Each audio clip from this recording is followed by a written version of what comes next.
Jésus peut faire justice. Cette déclaration peut paraître absurde quand nous regardons autour de nous les injustices, les guerres, la souffrance. Devant ce flot de malheur, certains sont portés à mettre en doute l'existence même de Dieu, ou, à tout le moins, questionner sur sa capacité et même sa volonté d'intervenir autour de nous. D'autres encore qui ne doutent ni de son existence ni de sa puissance, se demandent parfois si Dieu s'intéresse à nous de quelque façon.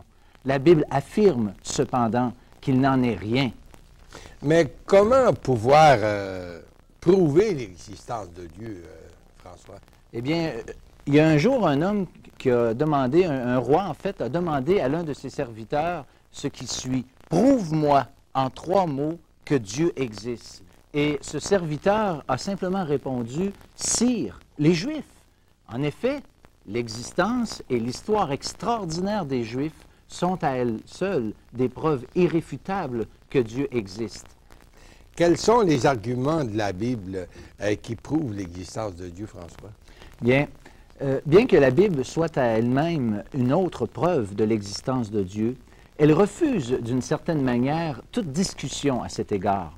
Au contraire, dès ses premiers mots, elle prend pour acquis l'existence de Dieu. Par exemple, dans son premier verset, la Bible s'ouvre en disant « Au commencement, Dieu ». Affirmer que Dieu n'existe pas est contraire à la raison et est à l'opposé du simple bon sens.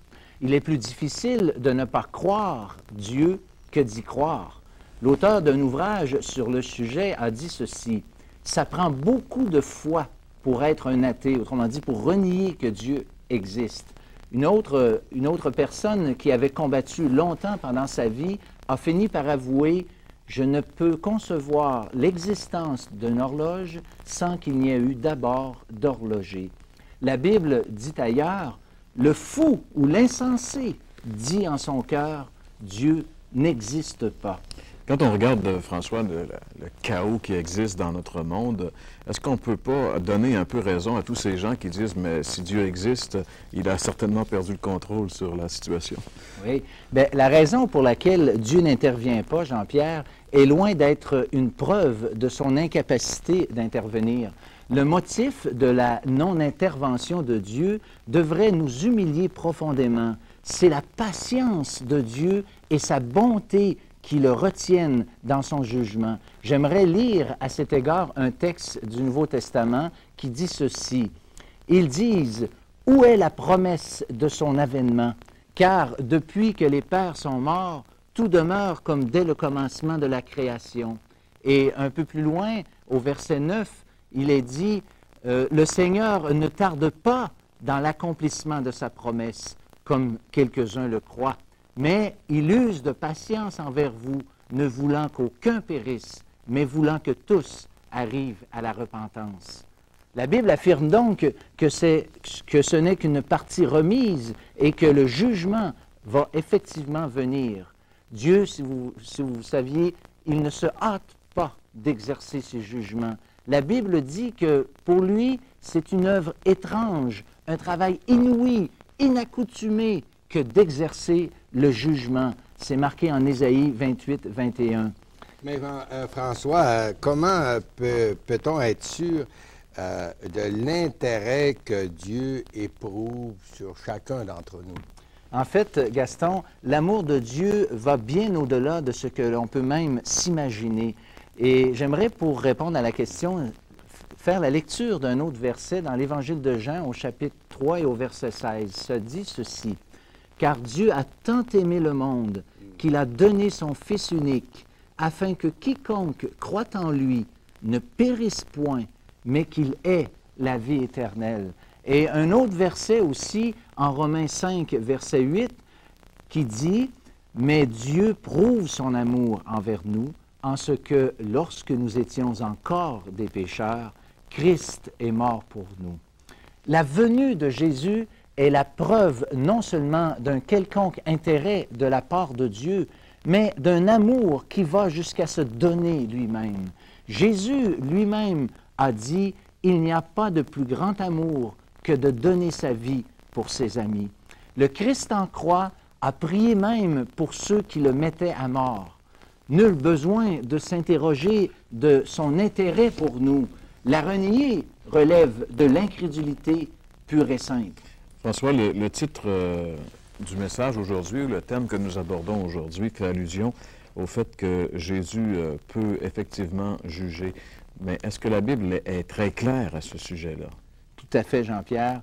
La Bible est claire et j'aimerais lire encore 2 versets à cet égard. D'abord, dans le livre des Actes, au chapitre 10, au verset 42, nous lisons ce qui suit. « Et Jésus a ordonné de prêcher au peuple et d'attester que c'est lui qui a été établi par Dieu, juge des vivants et des morts. » Et un deuxième verset, au chapitre 5 de l'Évangile de Jean et au verset 22, il est dit « Le Père ne juge personne, mais il a remis tout jugement au Fils. » Le jugement va donc se faire, mais pour les raisons déjà mentionnées, Dieu use de patience, ce qui a pour effet que les injustices se manifestent encore et que nous pouvons tous en être victimes.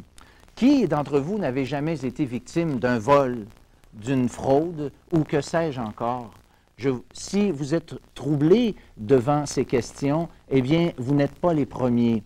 Je vous propose maintenant de regarder brièvement avec moi l'expérience vécue d'un écrivain sacré de l'Ancien Testament. Et nous lirons cette histoire dans le psaume 73 à partir du 1er verset. On lit ceci. « Oui, Dieu est bon pour Israël, pour ceux qui ont le cœur pur. Toutefois, mon pied allait fléchir, mes pas étaient sur le point de glisser, car je portais envie aux insensés en voyant le bonheur des méchants. Rien ne les tourmente jusqu'à leur mort, et leur corps est chargé d'embonpoint. Ils n'ont aucune part aux souffrances humaines, ils ne sont point frappés comme le reste des hommes. Aussi, l'orgueil leur sert de collier, la violence est le vêtement qui les enveloppe. L'iniquité sort de leurs entrailles, les pensées de leur cœur se font jour. Ils raillent et parlent méchamment d'opprimés. Ils profèrent des discours hautains. Ils élèvent leur bouche jusqu'aux cieux. » Et encore au verset 11 et verset 12 du même chapitre, « Comment Dieu saurait-il? Comment le Très-Haut connaîtrait-il? Ainsi sont les méchants. Toujours heureux, ils accroissent leur richesse. » Pire encore donc que l'injustice, le psalmiste souligne que les méchants vivent souvent mieux que les honnêtes gens. Peut-être vous posez-vous la question, qui sont les méchants dans la Bible? Eh bien, ce sont ceux simplement qui ont renié Dieu, et pas nécessairement par leurs paroles, mais surtout dans leurs agissements. Je vous propose 3 différentes caractéristiques, entre autres, qui nous sont mentionnées à propos des méchants dans ce psaume. D'abord, il est dit que rien ne les tourmente jusqu'à leur mort. Ces gens ne sont pas préoccupés par la mort. Ils ne s'en inquiètent pas. Ils ignorent, ou en fait, ils veulent ignorer que la Bible atteste qu'il est réservé à l'homme de mourir une seule fois, après quoi vient le jugement. C'est marqué dans Hébreux 9, au verset 27. Nos actes, nos paroles et même nos pensées sont enregistrées. Chacun d'entre nous devra un jour rendre compte. Malgré cela, certains n'en prennent pas garde et ne s'en inquiètent pas. La deuxième caractéristique que j'aimerais vous faire remarquer, c'est que la réussite et la prospérité des méchants est éphémère, donc qui ne dure pas toujours, mais non moins réelle. Les termes utilisés le soulignent très bien. Il est dit « chargé d'embonpoint » au verset 46. Une traduction moderne de ce psaume nous dit « gros et gras », pour ne pas dire, dans un sens pour nous, « gras dur », où c'est marqué aussi au verset 5 « ils ne sont point frappés comme le reste des hommes ». En français moderne, il est dit à propos de ce texte « les coups durs de la vie sont pour les autres, non pour eux ». Et encore au verset 12, il est dit « toujours heureux, ils accroissent leur richesse ». Bien sûr, toute cette réussite ne les encourage pas à changer. Tout semble bien aller pour eux. C'est ce que dit aussi la Bible en d'autres mots dans le livre de l'Ecclésiaste au chapitre 8 et au verset 11 que nous lirons ensemble. Parce qu'une sentence contre les mauvaises actions ne s'exécute pas promptement, le cœur des fils de l'homme se remplit en eux du désir de faire le mal. Et une troisième caractéristique, ils vont jusqu'à dire « Comment Dieu saurait-il » sous-entendu, lui qui est là-haut, comment il peut être au courant des choses qui se passent ici. Le monde pense que Dieu ignore les nombreux péchés qui les caractérisent. Le psaume nous donne une liste de ces péchés. L'orgueil, la violence, les moqueries, la méchanceté, les mensonges, le blasphème. L'apôtre Pierre parle dans son épître de ceux qui veulent ignorer les jugements que Dieu a opérés dans le passé. Quand le psalmiste à qui tu fais référence a commencé à examiner ces choses-là, il nous a dit qu'il a trouvé une grande difficulté devant lui. Est-ce que finalement, il a trouvé une solution à cette difficulté? Oui, cette solution-là, on la voit dans le verset 16. La clé du problème se trouve dans le verset 16 et le verset 17 du même psaume que nous lirons aussi ensemble parce que c'est vraiment une question importante. Verset 16, il est dit « Quand j'ai réfléchi là-dessus pour m'éclairer, la difficulté fut grande à mes yeux, jusqu'à ce que j'ai pénétré dans les sanctuaires de Dieu et que j'ai pris garde au sort final des méchants. » Pénétrer dans le sanctuaire de Dieu, c'est l'équivalent de chercher en Dieu la réponse qui allait soulager son âme face à cette question d'injustice. C'est ainsi que nous devons faire, puisque plusieurs posent la question et que beaucoup ont essayé d'y répondre sans succès.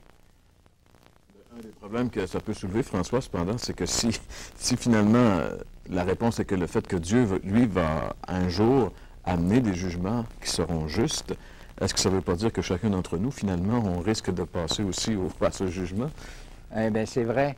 Eh bien, Jean-Pierre, pour répondre à cette question, je peux dire que si c'est le cas, on devrait certainement craindre le châtiment, mais la Bible est très claire sur le sujet. Et j'aimerais, pour répondre à cette question-là, lire le verset 23 du chapitre 3 de l'Épître aux Romains, qui dit ceci, « Car tous ont péché et sont privés de la gloire de Dieu. » La lecture attentive du psaume 73 nous convainc que son auteur, Asaph, a fait une expérience personnelle avec Dieu. Une décision dans sa vie a eu lieu. Regardez le verset 1 où il est question d'un cœur pur, et un cœur pur ne peut exister si Dieu ne l'a d'abord purifié. Asaph fait allusion à cet événement, entre autres, lorsqu'il dit au verset 13, « C'est en vain que j'ai purifié mon cœur. » Et un peu plus loin, au verset 15, il est question de trahir la race de tes enfants. S'il peut dire qu'il peut trahir, c'est qu'il avait, dans le passé, pris un engagement à cet égard. Et aussi, le verset 23, il est dit, « Tu m'as saisi la main droite. » Et encore, à la fin du psaume, « Je place mon refuge dans le Seigneur. » Et littéralement, « J'ai mis ma confiance dans le Seigneur. » Mais François, comment peut-on faire cette expérience, disons, dans notre vie aujourd'hui? OK. Bien, ça, c'est important comme question parce que c'est le but même de notre émission. Eh bien, avant de répondre comme tel à cette question, je veux dire deux choses. Et la réponse comporte en fait deux volets. D'abord, d'avoir un vif désir de se dissocier de tout péché, ce que la Bible appelle la repentance. C'est un changement d'attitude qui contraste avec l'attitude des méchants mentionnée dans le psaume. C'est une décision positive de changer de vie pour la mettre au service de Dieu. C'est ce qu'a exprimé le psalmiste lorsqu'il dit à la fin de son psaume, afin de raconter toutes tes œuvres. Il voulait partager avec ses semblables ce qu'il avait vécu. Deuxièmement, à ce désir sincère de changer, nous devons ajouter la foi dans le parfait sacrifice que le Seigneur Jésus a accompli sur la croix. J'aimerais qu'on lise ensemble un autre texte des Écritures dans la deuxième épître aux Corinthiens, au chapitre 5 et au verset 19. On lit ceci. « Car Dieu était dans le Christ, réconciliant le monde avec lui-même, en n'imputant point aux hommes leurs offenses. Et il a mis en nous le ministère de la réconciliation, ou la parole de la réconciliation. Dieu fait homme qui reçoit de la part de Dieu le châtiment que méritent nos péchés. Le Christ en croix, une victime innocente qui meurt pour le coupable que je suis. Je vous invite à faire cette expérience maintenant. Reconnaissez que vous êtes sur le chemin qui conduit à la perdition éternelle et que c'est votre péché qui vous y amène.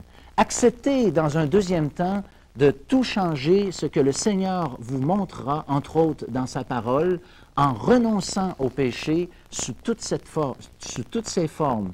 Troisièmement, croyez de tout votre cœur que Jésus-Christ a reçu sur la croix le jugement de Dieu à votre place. Si vous le faites, voici ce qui vous arrivera. Vous aurez le parfait pardon pour vos fautes, vous aurez la paix du cœur et de la conscience. Vous ne serez plus troublés non plus par ces injustices. Vous aurez la vie éternelle, don si précieux, accordé sans autre condition. Pourquoi ne pas le faire maintenant, simplement?